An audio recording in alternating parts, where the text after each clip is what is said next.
Bon matin à tous, bienvenue à ce moment de dévotion. Le passage qu'on va regarder ce matin, c'est dans Psaume 131 qui dit « Ô Éternel, mon cœur ne s'enfle pas d'orgueil, mes yeux n'ont pas visé trop haut. Je ne me suis pas engagé dans des projets trop grands, trop compliqués pour moi. »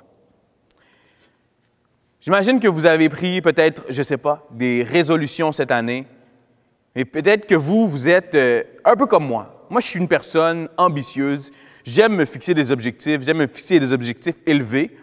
Et avec les années, j'ai appris que des fois, certaines ambitions, ce n'est pas nécessairement Dieu qui les a mis sur mon cœur, et Dieu m'a un peu replacé des fois.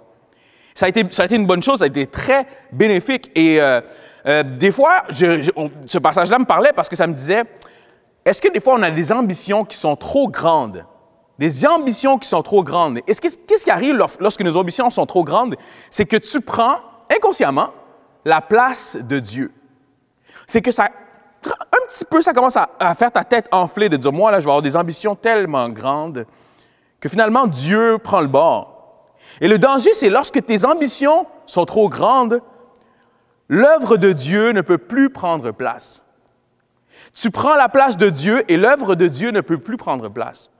Mais je vais vous inviter à juste, si vous avez des ambitions, c'est bien d'avoir des ambitions, puis c'est pas mal, des ambitions, résolutions, appelez-les comme vous voulez, mais de juste considérer, de dire, Seigneur, les ambitions que j'ai, est-ce qu'elles sont de toi? Les ambitions, les projets, les rêves que j'ai, est-ce qu'ils sont de toi? Est-ce que tu es d'accord avec? De les soumettre à Dieu. Puis je veux le répéter encore, c'est pas mal d'avoir des ambitions, mais je pense que c'est bien de reconsidérer nos ambitions puis de dire, Seigneur, est-ce que ça vient de toi? Il y en a que Dieu va vous mettre des grandes ambitions à la lumière de ce qu'il met sur votre vie. Mais si moi, j'essaie de faire les ambitions d'une autre personne, je vais, excusez-moi l'expression, me planter. Donc, je prie pour vous que Dieu vous mette à cœur des ambitions à la lumière de ce qu'il veut pour vous, de l'appel qu'il a pour vous. Puis je vous invite à méditer ce passage-là. Que vos yeux ne visent pas trop haut. Puis ça ne veut pas dire qu'on est né pour un petit pain ou qu'on doit seulement faire des petites choses. Non, si vous avez des ambitions, vous avez des choses à cœur, allez-y. Mais simplement de revenir à Dieu puis de dire, Seigneur, est-ce que c'est ta volonté? Bonne semaine à vous. Que Dieu vous bénisse.